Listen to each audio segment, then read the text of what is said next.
नमस्कार, TV 100 national में आपका स्वागत है। मैं हूं आपके साथ रुचि श्रीवास्तव। बीते कुछ दिनों से ऐसी खबर सामने आ रही है कि केंद्र सरकार संसद के इसी शीतकालीन सत्र में क्रिप्टो करेंसी विधेयक यानी कि क्रिप्टो करेंसी बिल लाने जा रही है।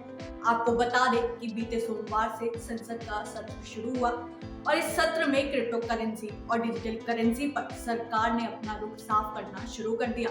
सत्र के पहले दिन क्रिप्टो करेंसी से जुड़े कई सवालों के जवाब में वित्त मंत्री निर्मला सीतारमण ने लोकसभा में बताया कि सरकार के पास ऐसा कोई प्रस्ताव नहीं है जिसमें बिटकॉइंस को देश की करेंसी में दर्जा दिया जाना चाहिए। तो वहीं सत्र के दौरान सरकार से यह भी पूछा गया कि क्या देश में क्रिप्टो ट्रेडिंग वैध है और क्या क्रिप्टो करेंसी एक्सचेंजों को कानूनी अनुमति मिली है, जिस पर वित्त मंत्री की ओर से सदन में इसका लिखित जवाब देते हुए इनकार किया गया और जवाब दिया गया कि ऐसा नहीं है।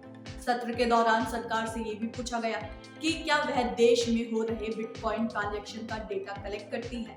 इस पर भी वित्त मंत्री ने नहीं में जवाब दिया और बताया कि सरकार बिटकॉइन ट्रांजैक्शन का कोई डेटा इकट्ठा नहीं करती है।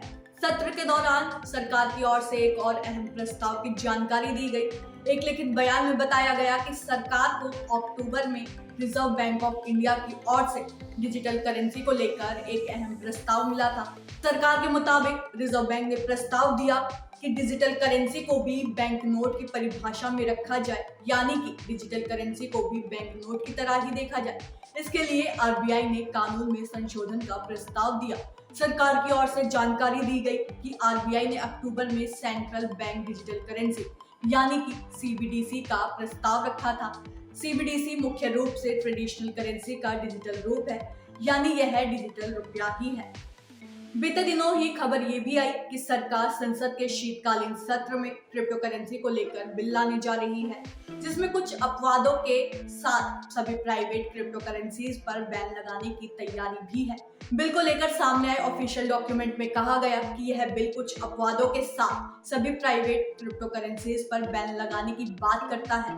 हालांकि डॉक्यूमेंट में इस बात पर कोई स्पष्टता नहीं है कि सरकार किन अपवादों की बात कर रही है। कुछ दिन पहले ही खबर ये भी सामने आई थी कि रिजर्व बैंक ऑफ इंडिया की डिजिटल करेंसी का अगले वित्त वर्ष की पहली तिमाही में पायलट लॉन्च किया जा सकता है।